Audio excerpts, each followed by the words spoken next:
sa New York bar without having studied law in the US. Anong ibig sabihin nun?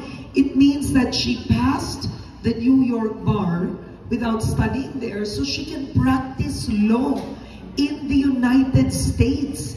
Now, what's interesting with you is that's not the only story. When you were working, I remember you told me you applied for a job.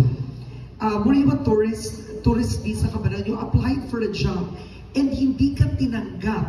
Ang tinanggap yung isa. What Loida did, kinasuhan niya. Ganun kalakas ang loob. How old were you then when you filed that case? Tell us that story. Okay. Now, first of all, when we got married, I was not accepted to the bar sa America because they need you to be an American citizen.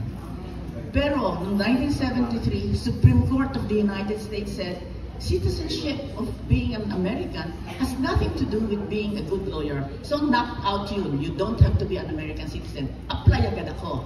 And, as you said, I did not study law in the United States, but I studied in UP College of Law, which was established by the American while we were in the American, when we were a colony of America.